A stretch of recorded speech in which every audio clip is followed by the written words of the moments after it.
Pour tout vous dire, je ne suis pas très fan du terme thérapie brève parce qu'il existe des psychothérapies très courtes et parfois des thérapies brèves bien plus longues. C'est pourtant l'appellation générique la plus courante lorsqu'on s'en réfère à une approche centrée sur l'observation des comportements attestant de troubles psychoaffectifs. En tant qu'expression de vécu émotionnel en souffrance, ces réactions constituent des portes d'entrée privilégiées à la mise au travail de vécu resté en souffrance. Le symptôme n'y est donc pas réduit à un facteur dérangeant sur lequel il faudrait s'échiner pour l'éliminer, bien au contraire. Le symptôme ou la problématique que souhaite aborder le patient y est appréhendé comme un potentiel d'évolution. Ainsi, suivant l'orientation que chaque personne souhaite donner à son travail thérapeutique, cette pratique ouvre aussi bien au traitement de difficultés ciblées qu'au développement personnel. Ce qui différencie alors la thérapie brève de la psychothérapie tient au fait que ce ne sont pas les mêmes entre guillemets, continents d'un symptôme ou d'une problématique qui sont explorés. Je m'explique.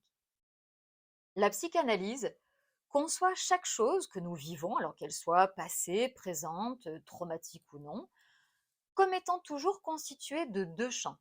Le premier est celui de sa représentation, c'est-à-dire de l'histoire, des images, des sons, des souvenirs, au sens large de ce qui s'est passé, de la narration que l'on peut se faire de ce que l'on vit. On parle là des informations qui se stockent ensuite dans la mémoire épisodique de notre cerveau. À chaque chose vécue est associée une émotion, c'est-à-dire une quantité d'affect qui donne, on pourrait dire, son poids à l'événement. Ainsi, les moins lourds s'oublient rapidement, tandis que certains, trop intenses, peuvent se manifester de manière intempestive. Chaque représentation étant étroitement liée à son émotion, agir sur l'une impacte inéluctablement l'autre et inversement. De ce fait, on pourrait dire que la psychothérapie, au sens classique du terme, privilégie la part de représentation d'un vécu afin d'aider la personne à l'assimiler. Pour ce faire, elle se sert des capacités de réflexion du sujet, afin que celui-ci en élabore un sens plus juste et ainsi plus satisfaisant. Ceci bénéficie alors, entre guillemets, automatiquement à l'ensemble des émotions qui y sont associées. Ainsi, nombre des affects liés aux représentations qui viennent d'être remaniées grâce à cet effort de la pensée peuvent se débloquer, se liquider et dès lors s'apaiser. En ce qui concerne la thérapie brève, on pourrait dire que l'approche est quasi inverse, c'est-à-dire qu'elle cible l'aspect émotionnel d'un vécu pour en atteindre sa représentation. Je vous propose ici de prendre l'exemple d'une attaque par des chiens, parce qu'il s'agit d'un traumatisme que j'ai vécu et dont vous trouverez une belle illustration de son traitement en hypnose évolutive dans une démonstration avec Benjamin Arial. Je vais essayer de vous mettre le lien soit sous la vidéo, soit peut-être directement, je verrai comment j'y arrive. Donc avant cette séance d'hypnose, j'avais mis cet événement au travail par l'approche psychothérapeutique. Donc, ça m'avait permis de différencier l'attaque que j'avais subie avec les autres relations agréables que je pouvais avoir avec les chiens en général. Grâce à l'échange aussi avec le thérapeute, j'avais liquidé une bonne part de la peur que j'avais eue lorsque ces trois chiens m'avaient tout à coup agressé et mordu. Donc rapidement, et malgré l'intensité de l'impact affectif que cette mésaventure avait eu sur moi, je suis parvenue, pardon, à ne plus changer de trottoir lorsque je croisais un chihuahua, et j'ai même retrouvé le plaisir des échanges avec les chiens qui étaient amicaux. Pour autant, et malgré les années qui se sont ensuite écoulées, restait cristallisé en moi ce moment où, sans que je m'y attende, ces trois gros chiens m'avaient sauté dessus. Et ainsi, dès que j'étais surprise par l'arrivée d'un chien, du même gabarit souvent, un état de panique irrépressible ressurgissait en moi. Dans la démonstration du traitement de cette peur persistante, on voit très bien comment le thérapeute part de l'impact affectif de cet événement pour proposer un réajustement de celui-ci, puis ouvrir à l'élaboration d'un sens nouveau et positif pour moi.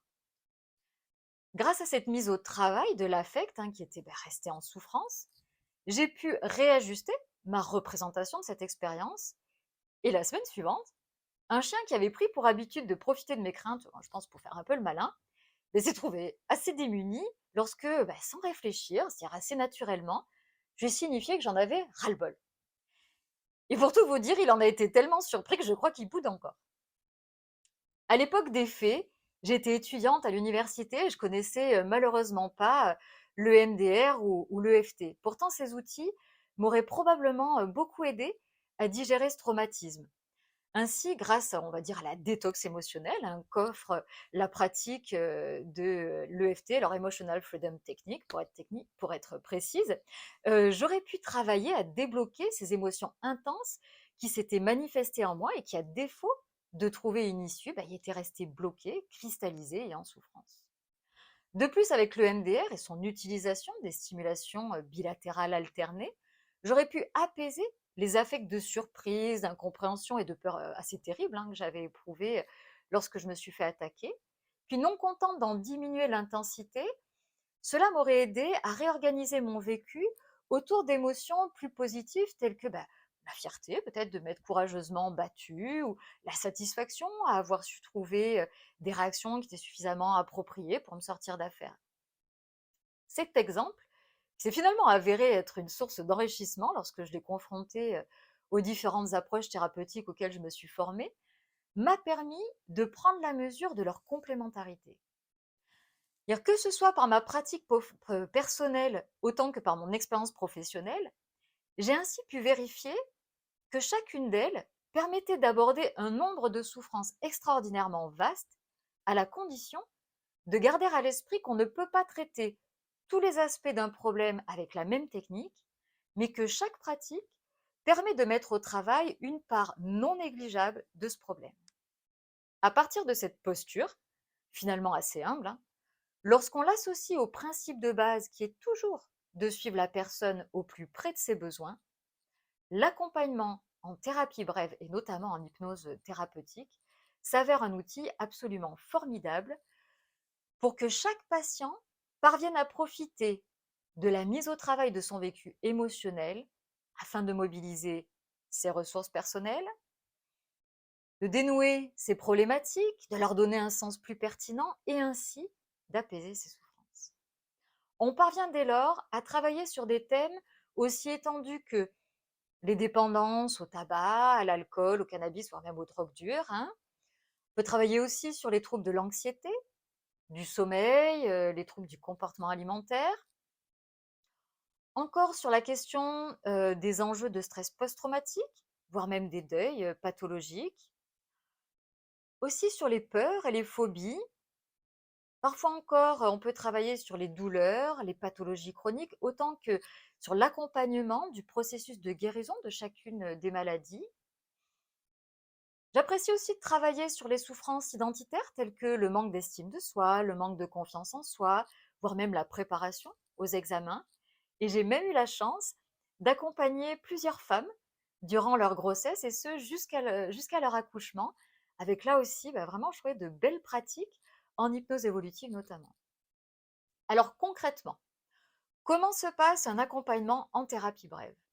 Schématiquement, on pourrait dire qu'il s'agit d'un travail par pelure d'oignon, où chaque séance donne l'opportunité de résoudre une part de la problématique. En commençant à chaque fois par celle qui est la plus accessible, la qualité des résultats soutient non seulement la motivation du patient, mais rassure aussi l'inconscient qui, voyant l'ampleur des bénéfices immédiats, nous donne alors plus facilement accès à la couche suivante. Nous avançons ainsi au rythme de la personne, vers la part la plus en souffrance, sans jamais sortir de sa zone de confort, c'est-à-dire sans prendre le risque d'effracter sa psyché en ayant tout d'un coup ouvert la boîte de Pandore. Ainsi, lors des séances, nous allons procéder selon 4 temps forts. La première étape procède tout simplement en un moment d'échange assez proche de l'entretien clinique où la personne expose ce qu'elle a vu évoluer dans sa vie depuis notre dernière rencontre, puis soulève la thématique qui réussit à émerger maintenant pour elle. Grâce à cet espace de parole, elle s'allège déjà d'une part du poids que cela représente dans sa vie et, au fur et à mesure qu'elle s'en déleste, nous commençons l'analyse afin d'envisager l'angle le plus pertinent par lequel on va pouvoir aborder cet aspect de sa problématique.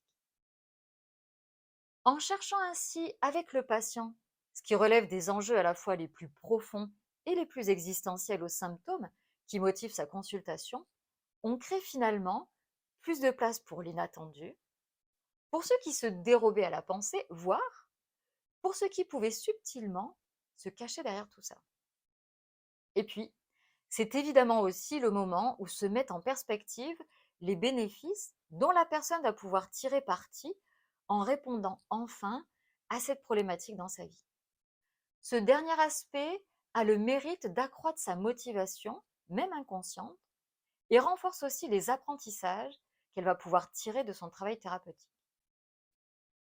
Dans un second temps, grâce à cet axe de travail qui s'est éclairci, on compose ensemble le protocole thérapeutique qui va correspondre le mieux à cette problématique, mais aussi au fonctionnement particulier de chaque patient. En psychanalyse, on pourrait parler d'une sorte de squiggle game, selon l'expression du grand Winnicott, parce qu'on joue à dessiner ensemble le cœur de séance. Plus concrètement, je vous expose ce qui, à la carte, pourrait peut-être vous être utile et en fonction de ce qui vous semble le plus pertinent, le plus juste ou simplement le plus enthousiasmant, vous composez votre propre menu.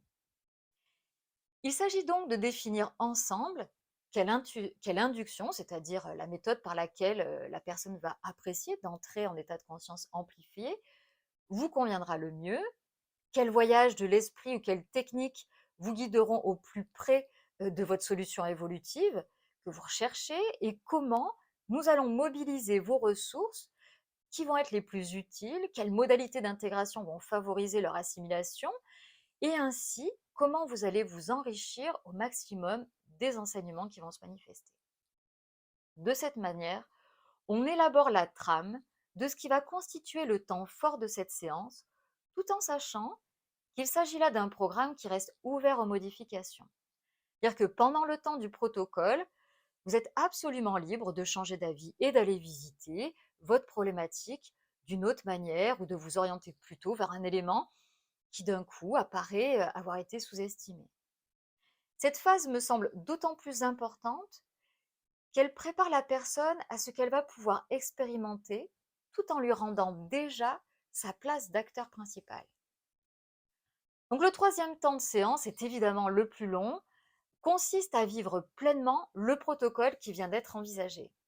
Ma posture est alors de vous accompagner avec le plus de bienveillance, de respect pour ce qui va se manifester lors de cette pratique. Que ce soit en vous écoutant attentivement, en vous observant finement ou en m'accordant avec ce que vous vivez, je m'attache à favoriser l'émergence de ce qu'il y aura de plus bénéfique, de plus enrichissant et de plus fort pour vous. L'enjeu est ici de vous permettre de vivre quelque chose de si important dans votre vie qu'elle en sera définitivement marquée, modifiée et ainsi, je l'espère, améliorée. C'est aussi le moment où je me débrouille, alors autant que faire se peut, pour enregistrer un extrait de la séance qui me semble suffisamment significatif afin que vous puissiez ensuite vous en resservir. Grâce à ce support, vous avez tout à loisir de réactiver entre les séances ce que vous avez vécu, découvert, compris, et ainsi d'en renforcer tout naturellement l'intégration, car oui, c'est évidemment aussi par la répétition que notre cerveau, autant que notre corps d'ailleurs, acquiert de nouvelles compétences, apprend à s'améliorer et progresse. D'un point de vue neurologique, cela permet de créer et de stabiliser ce que l'on nomme des sillons synaptiques. Alors ce fonctionnement mental est aussi simple qu'efficace. Par principe, tous les neurones qui s'activent en même temps s'associent les uns aux autres. Et s'ils s'allument fréquemment en même temps, ils consolident leurs liens jusqu'à former non plus un petit sentier traversant la broussaille de nos pensées, mais carrément un grand boulevard.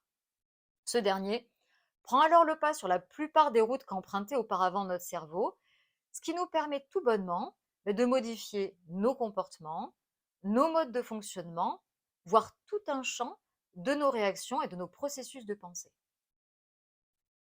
Et enfin, lors du quatrième et dernier temps de séance, on débriefe ce que vous venez de vivre. À partir de ce contenu, on pourra parfois ouvrir la voie à de nouvelles pistes de travail à venir, toujours au regard de vos objectifs initiaux. On peut aussi en profiter pour renforcer l'assimilation de ce qui vient d'être repéré comme vraiment important pour vous. C'est peut-être grâce à la mise en œuvre de techniques d'ancrage, de phénomènes hypnotiques, de récapitulation énergétique ou même de mouvements bilatéraux alternés. Là encore, tout dépend de ce que vous estimerez pouvoir être bénéfique pour vous. Avec un tel programme, vous imaginez bien que cela nécessite plus de temps qu'une séance de psychothérapie classique. Donc, on s'accorde en général quasiment 2 heures de consultation pour réaliser tranquillement tout ce parcours. Et comme le cadre de la thérapie brève nous invite à observer régulièrement où en est la personne par rapport à son objectif initial, il importe, lors de notre première rencontre, de définir un plan de route auquel nous nous référons tout au long de ce travail. Parce que oui, je ne vous ai pas encore parlé de la particularité de la première consultation, mais elle est ô combien essentielle. Grâce à elle, le patient définit, en des termes positifs et constructifs, un objectif qui lui est propre. À la suite de quoi, il répertorie les ressources sur lesquelles il va pouvoir compter pour atteindre son but, les écueils dont il devra se méfier en chemin, les balises qui lui permettront de savoir où il en est de son parcours, l'impact que le dépassement de son défi va avoir dans les différents domaines de sa vie. Alors ça peut être de sa vie familiale, sociale, professionnelle, intime, médicale, etc. Bref, c'est globalement le moment où, en d'autres termes, on programme le GPS afin de trouver l'itinéraire qui vous correspondra le mieux. Il est à noter que, comme une bonne part du chemin se réalise entre les séances, notamment grâce à la pratique des audios ou des techniques transmises lors de nos échanges, la fréquence des rendez-vous ne nécessite pas forcément d'être aussi rapprochée que dans le cadre d'un suivi psychothérapeutique. Il importe là de se laisser suffisamment d'espace pour que chacune des étapes franchies puisse être correctement assimilée et donner sereinement accès à la suivante. Cette présentation étant déjà très dense, je vous invite d'ailleurs à ne pas hésiter à la réécouter afin de vous sentir bien au clair avec cette approche. Je préfère vous présenter les particularités de l'hypnose dans une autre séquence. J'espère en tout cas que cet exposé vous aura donné une idée plus claire et plus concrète de la manière dont on peut travailler en thérapie brève, et je ne peux que vous encourager à l'approfondir par l'exploration de ce qu'est l'hypnose thérapeutique et plus particulièrement l'hypnose évolutive que j'affectionne. Je vous remercie de votre attention et peut-être à très bientôt.